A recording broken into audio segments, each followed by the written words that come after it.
Whew, okay, so 2022 was without a doubt one of the single craziest years of my life. I saw Paul McCartney in concert. I met Steve from Blue's Clues at New York Comic Con. My partner and I are finally living together.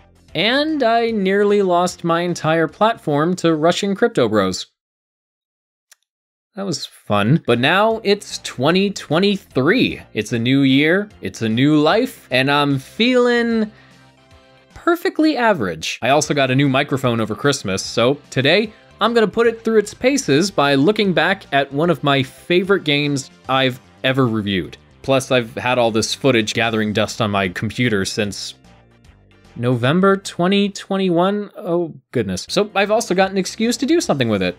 Now, without further me talking, welcome to my revisiting of Super Smash Bros. Ultimate. And Knuckles. You know, screw it, I'm done with that bit. I can't keep it going.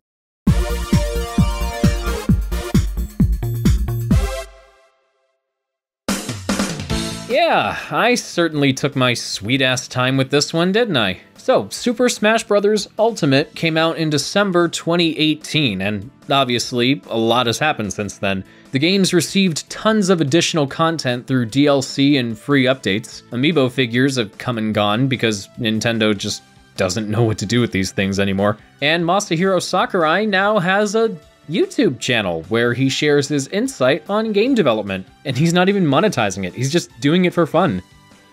Yeah, remember when that's what YouTube used to be all about? Thanks, Michael Google. Smash Ultimate was shaping up to be the biggest and best game in the series to that point, and at launch, it was very true to its name. It brought back all of our favorite characters, all of our favorite stages, except these, and after the Wii U and 3DS titles gave me my first taste of Smash Bros. Hype, to say the anticipation for Ultimate was far more intense would be like if I said, my channel is dying. The understatement of the frickin' millennium. I always knew I was going to revisit this game at some point, but I wanted to wait until all the DLC came out so that I could look at it in full. So, now that it's been over a year since the last batch of DLC for the game was released, we can finally talk about Small Battlefield. Oh no, I'm sure you're more interested in hearing what I think of certain other things, but there is a lot more meat to the pie that we gotta dig into first. Like how they brought back Stage Builder and Home Run Contest. It's easy to forget now, but yes, there was a time when these modes weren't already part of the game. Home Run Contest hasn't really changed at all, but Stage Builder is way more intuitive than in the Wii U game.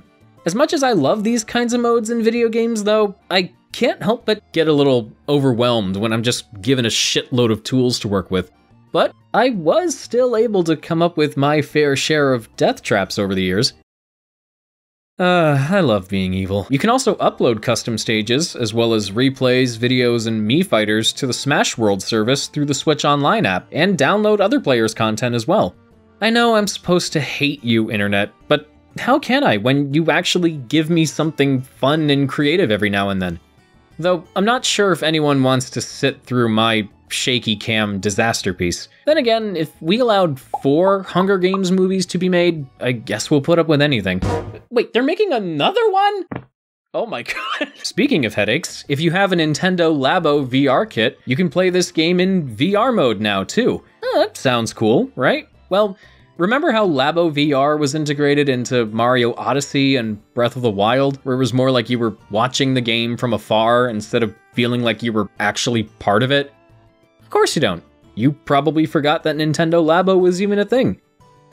But I didn't. I remember all of them. Sticking with custom content, Ultimate also gave us tons of new costume pieces for Mii Fighters, letting you dress them up as characters like Shantae, Travis Touchdown from No More Heroes, a Raving Rabbit, Doomslayer, Dragonborn from Skyrim, Cuphead, Dante from the Devil May Cry series, and even... Oh god, why? I know you're just dressing up as all these characters and not actually playing as them, so it doesn't feel exactly the same, but if it means we get more franchises being represented in the game, then that's alright with me. And come on, I can have a fighter dressed like Knuckles the Echidna with the face of handsome Squidward. what more do we need? Another great way they've been able to feature characters from other franchises is by giving them spirits, and I've actually really come to like this system. I used to relegate it to adventure mode, but I also started using spirits in battles, and just in case some characters weren't already broken enough. Holy mother, I am the chosen one! Yeah, man, when you find the right spirit combinations and level your spirits up enough, battles can be a breeze. I got so into this system that my spirit list has gotten bigger and bigger, and I'm pretty close to getting them all. It's a great replacement for the previous game's mission modes, and seeing more characters fill up my collection makes it much more rewarding. Oh man, these Loki variants are getting out of hand. But when I started recording footage for this video, I thought to myself, if the spirits ended up growing on me over time, would my feelings toward World of Light change as well? And also, why the hell does the audio sound so bad?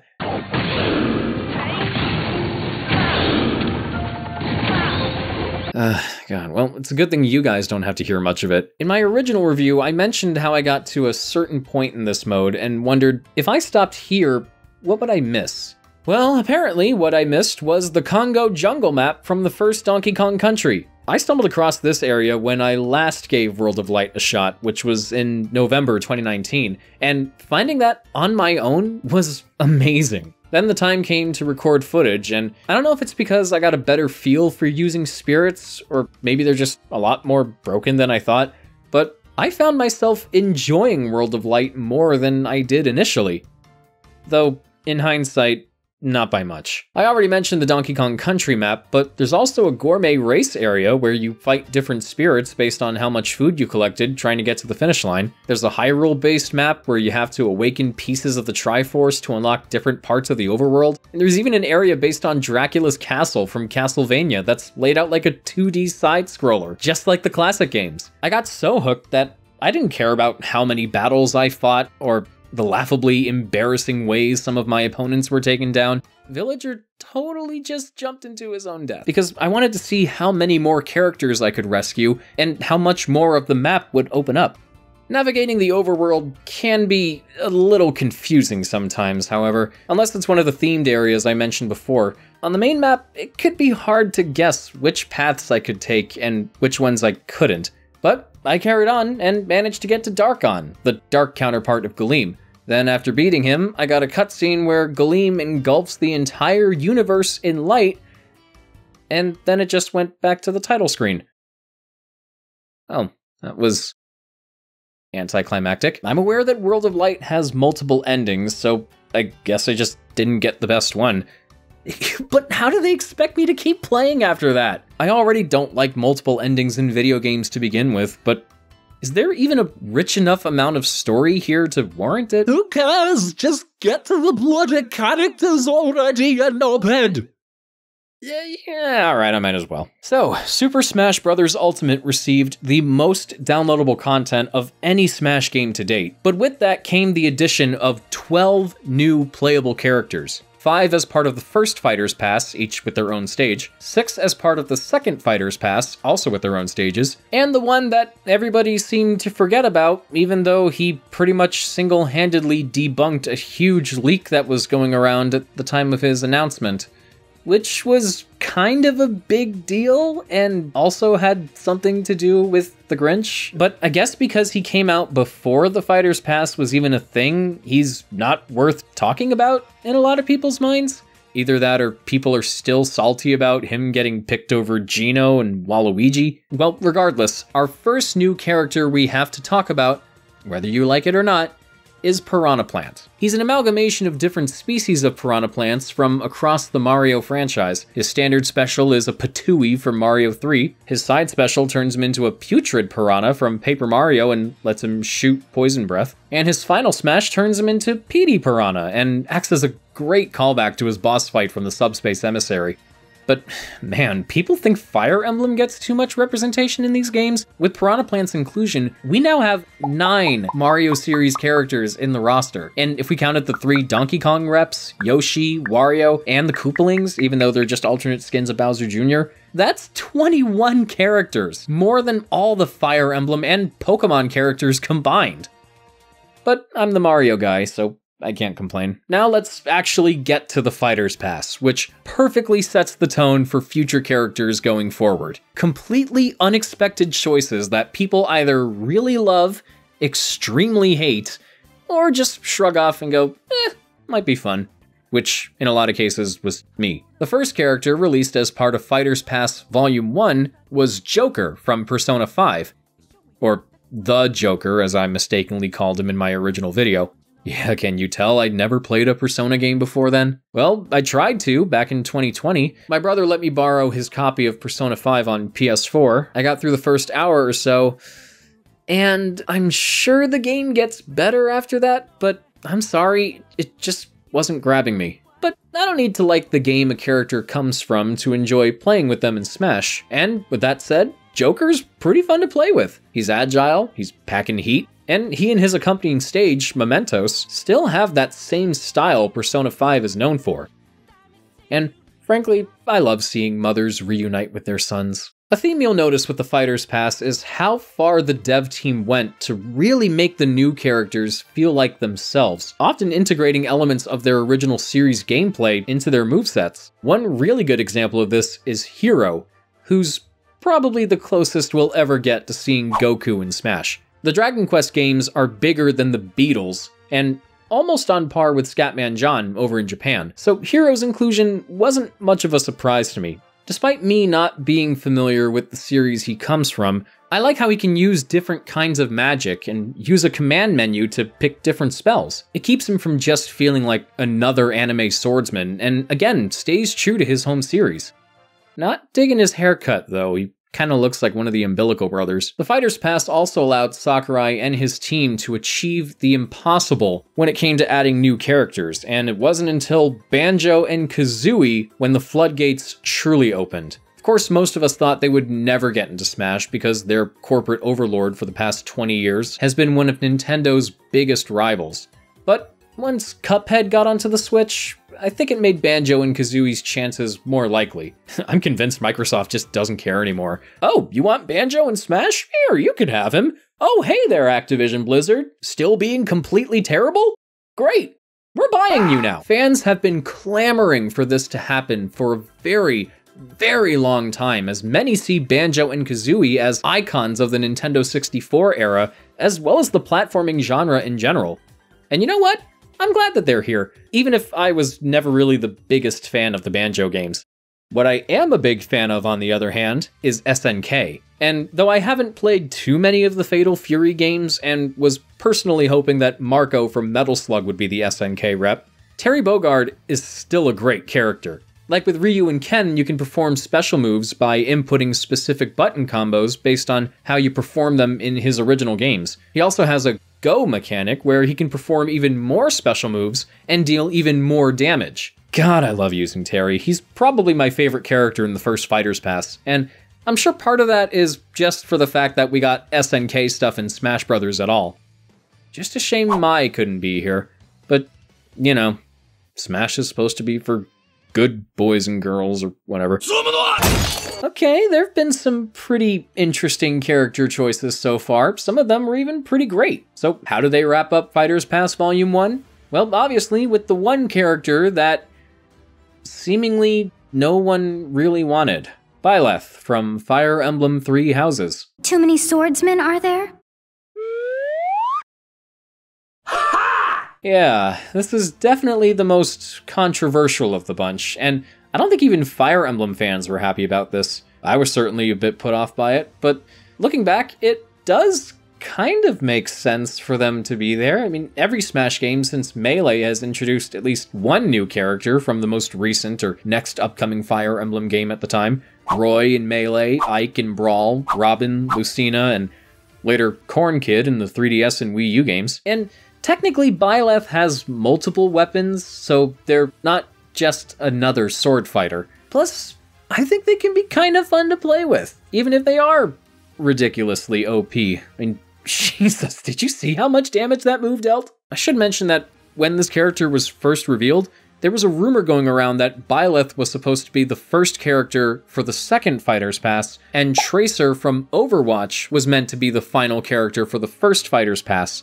But because of the controversy Activision Blizzard was involved in at the time. No, not that one. Yeah, that one. Any and all work that was done on Tracer was scrapped, and then Byleth took her place, which would explain why the reveal seemed so underwhelming, especially after Banjo and Terry, but hardly any evidence has popped up to confirm that Tracer was even considered for Smash, and Sakurai himself has said that he hasn't played a lot of Overwatch. He wouldn't be able to these days because the servers went down, but hey, at least there's Overwatch 2. You guys suck. Moving on to Fighters Pass Volume 2, our next character is another first-party rep, Min Min from ARMS. I haven't really used her much since she was released, but she's pretty fun to control, and she's super adorable, so I approve. She was also the first character released during the pandemic, so for her presentation, we got a glimpse into Sakurai's home, and damn, that gaming setup is hardcore! 2 TVs, 2 PS4s, a Japanese and American SNES Classic? Sheesh, this man is the real deal!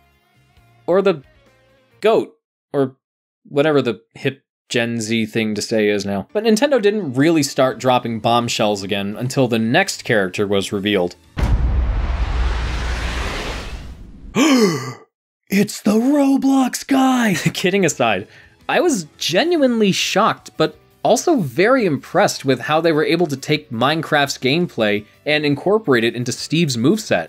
He can generate blocks in midair, mine for materials, craft weapons. Oh, I get it now. It's about as one-to-one as you can get. Just throw in children screaming into dollar store headsets and popular internet personalities turning out to be dirty cheaters, and we'd have the full Minecraft experience. Next up, we have a superhuman named Separaeth. I'm sorry, I had to. Well, we've already got Cloud, so why not throw in the one-winged angel? He's incredibly powerful, if a bit slow. His final smash is Chef's Kiss perfection. You can make him shirtless, and I love how his victory animation is just him in the fire. Toasty! Final Fantasy VII fans got an extra bit of nostalgic goodness when the developers used the opportunity to adjust Cloud's final smash and have him perform Omnislash version 5 in his Advent Children outfit. This means nothing to me because I don't know anything about Final Fantasy VII, but if the fans are happy, then I'm happy. Back to first-party reps, we got a 2-for-1 deal with the inclusion of Pyra and Mithra from Xenoblade Chronicles 2. I wasn't super excited when they were announced, mainly because I haven't played Xenoblade Chronicles 2. I just realized I've been saying that a lot in this video. But I like that they made them a swap-out team, like how Zelda and Sheik used to be. And that's all I have to say about that. For the penultimate slot, we have Kazuya Mishima from Tekken, who decided to make his entrance by killing everyone. What was it with all these trailers just randomly killing off beloved Nintendo characters? Bandai Namco's been co-developing the new Smash Bros. Games, and they also created the Tekken series, so I had a feeling we'd get at least one Tekken character eventually. I was only vaguely familiar with Kazuya specifically thanks to Cat Icarus, but the Double Gene really makes him stand out, and I love the change in camera angles when he grabs opponents. It's super dynamic and does a good job emphasizing just how brutal he can be. And I'm assuming this happens in Tekken as well? God, I need to play more video games. You guys remember when the second Fighters Pass was only gonna have 5 new characters, and then we all lost our minds when they bumped it up to 6? The hype for all the DLC was crazy enough already, but suddenly we turned into Charlie Kelly, and that last new character was our Pepe Sylvia. Who could it possibly be? How is it all gonna end? Well, on that faithful October morning, we woke up bright and early and tuned into Sakurai's final Smash presentation. We waited anxiously, biting our fingernails until our teeth cut through our skin. And then, it happened.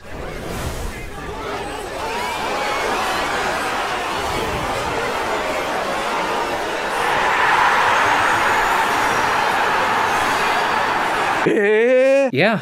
It's been over a year, and it still blows my mind that I get to say completely seriously that the final DLC character for Super Smash Bros. Ultimate was Sora from Kingdom Hearts. Banjo-Kazooie's reveal was a big making the impossible possible moment for Smash fans, but I remember people begging and pleading for Sora to join the roster since as far back as Brawl. Even Sakurai admitted when they were doing the fighter ballot for the Wii U and 3DS games, Sora was the #1 requested character in the entire world. And I've never been against the idea of Sora coming to Smash, but I've always had my doubts. Kingdom Hearts is a Disney property, but Square Enix also created the character and makes the games, so I figured that legally it was just gonna make things complicated.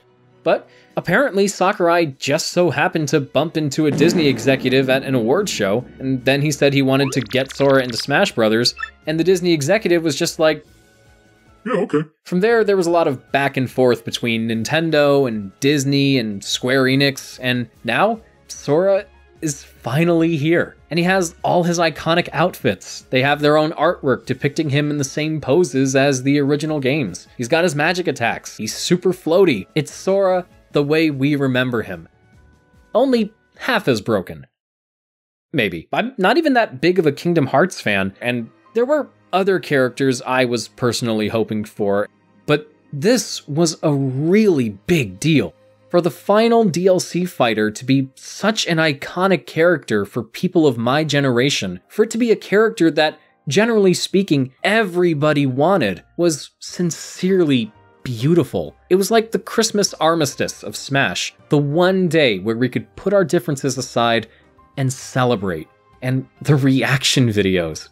Damn. Seeing grown adults excitedly screaming, crying, jumping over couches, shedding tears of joy, witnessing Sora shaking Mario's hand like he was being inducted into this exclusive club and finally made it as a true gaming icon.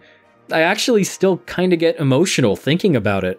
That's why Super Smash Bros. Ultimate still means something. In the year since this game first came out, it's gone from just being the best Smash Bros. Game ever made to one of the gaming industry's greatest accomplishments. It was already a pretty fantastic game at launch, but now with all the DLC and everything that's been added to it since, it's not just a game anymore.